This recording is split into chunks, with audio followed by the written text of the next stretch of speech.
Senator John McCain, who passed away this weekend at the age of 81, was a man of florid passions. He loved what he loved and he hated what he hated. High atop his dislike list was Donald Trump. McCain despised Trump. Trump, for his part, despised McCain right back. And to their credit, neither man ever pretended otherwise. McCain attacked Trump almost until his final day. After McCain died, Trump at first could barely bring himself to mourn. He sent a brief tweet and then raised the White House flags too soon for many critics. Now, the root of this dispute between Senator McCain and the president is murky. Each side has a different story. What's clear, though, is where the press stands in this. To watch the president with President Kenyatta of Kenya twice, not saying anything about this hero, this lion of a man. It's despicable. It's despicable. The president who repeatedly refused to say anything about a war hero, despite being asked today again and again and again. How dare he? Well, there's been a lot of this today, almost exclusively from the left. On one level, it's amusing because these are the very same people, of course, who called John McCain a racist 10 years ago for daring to run against the anointed one. A month before that election in 2008, Congressman John Lewis of Georgia compared John McCain to George Wallace and then tried to connect him to the 1963 Birmingham church bombings, if you can imagine. Fast forward to this weekend, Lewis described McCain, probably the most hawkish senator in American history, as, quote, a warrior for peace. He will be deeply missed by people all around the world. In other words, never mind the racist stuff. It was never personal. For the left, everything is about political expedience, even obituaries. More troubling, though, more interesting, too, is the claim you just heard that it's, quote, despicable not to mourn Senator McCain in a certain way. Not just impolite, but immoral and forbidden. When people in authority, people with TV shows, for example, decide that they can dictate what emotions you're allowed to feel, you should worry. McCain knew that well. He spent 5.5 years as a captive in a society just like that. And he spent the rest of his life fighting against it. He hated authoritarians above all. John McCain was a complicated person, but a great man. If you really want to honor his memory, you ought to let people make up their own minds about what they think.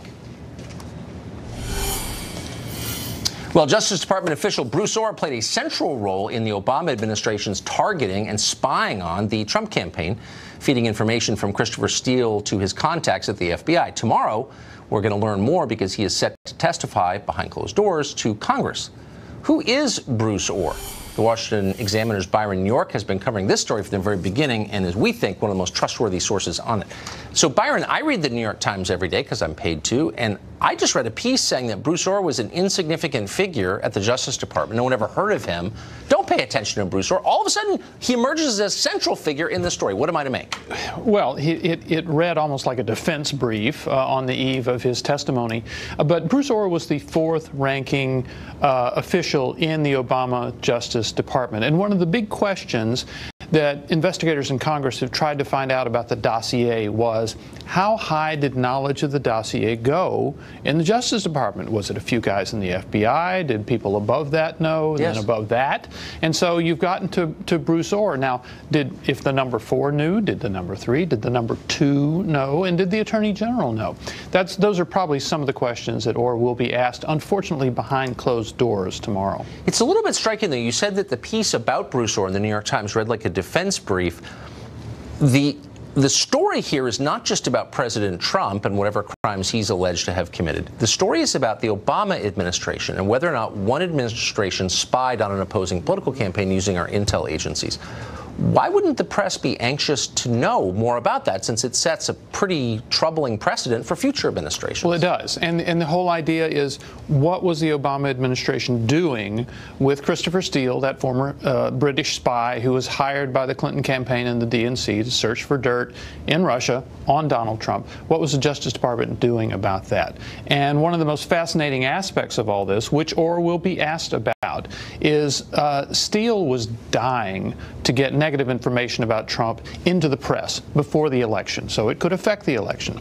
And he was not supposed to talk to the press, but he did. By his own admission, by the way. This is not something you're assuming. Correct. And this is known as a fact. He did it in September and in October of 2016, right before the election. So the FBI, this is really, really against the rules for FBI sources. So they terminated him as a source, but they wanted to keep using him. So what they did in the months after the election, all the way up to at least May of 2017, was have Bruce Ohr talk to Christopher Steele, then come back to the FBI and tell the FBI what Steele told him. And the FBI, by the way, made what are called 302 reports, which is they write up notes of interviews. They made them for each one of these things, and we don't know what they are because the Justice Department will not let Congress have them. They've let some members of Congress read them. And all of these are questions that the Congress is going to want to know, like, what did Christopher Steele tell you? And I think the rest of us have a right to know. Absolutely. Because we have a right to trust our government. Byron York, great to see you. Thank you for that. Well, liberals have turned to corporations to censor people they disagree with. That's accelerating quickly. Where will it end? We're going to speak with a knowledgeable source on that next.